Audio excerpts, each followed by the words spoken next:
Саламатсыздар ма оқушылар, біздің бүгінгі тақырыбымыз ғұндардың көрші мемлекеттермен қарым-қатынастары. Сабақтың мақсаты Қазақстан территориясындағы алғашқы мемлекеттік бірлестіктердің көрші елдермен қарым-қатынасын анықтау.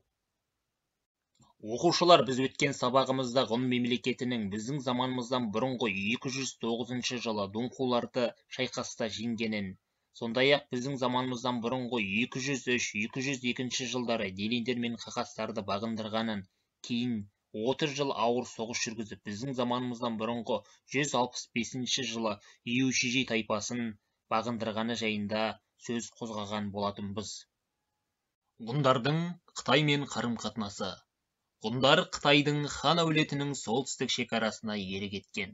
Сондықтан олар көшпелілерден қорғану мақсатында Ұлы Қытай қорғанын тұрғызған. Бұл әскери бекіністі тұрғызу барысында олар үлкен экономикалық тұралауға ұшырады. Біздің заманымыздан бұрынғы 202 жылы Мөде Шани өз жерінде Қытай әскерін жеңген соң алғаш рет бейбіт келісім жасалды. Император Уди мен Мөде Шани бұл құжатты тыныштық пен туыстық туралы шарт деп атады. Бұл келісім бойынша ғұндар Қытайлардан салық алып тұрды. Біздің заманымыздан бұрынғы 2 ғасырда хан әулеті Шығыс Түркістанның қала мемлекеттері Куча, Тұрпан, Хотан, Қашқар және басқа да иеліктері үшін күрес жүргізді. Олар Ұлы Жібек жолының бөлігіне бақылау орнатуға тырысты.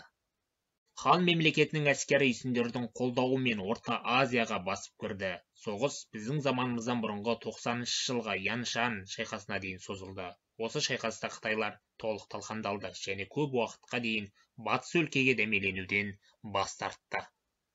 Біздің заманымыздан бұрынғы 71 жылы батыстан үйсіндер, шығыстан ухандар, солтүстіктен делиндер бір мезетте ғұн жеріне басып кірді. Ғұндардың 1/3 бөлігі қырылды, қалғандары ыдырап бөлініп кетті. Ғұндардың сыртқы саясаттағы сәтсіздіктері ішкі талас-тартысты туғызды.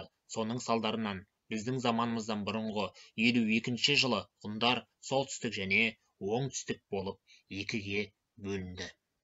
Оқушылар, ендеше оқу тапсырмасы ретінде мына сұрақтарға жауап берейік. Ұлы Қытай қорғаны не үшін салынды? Ғұндар қашан 2-ге бөлініп кетті? Император Уди мен Мөде Қаған жасаған келісім қалай аталады?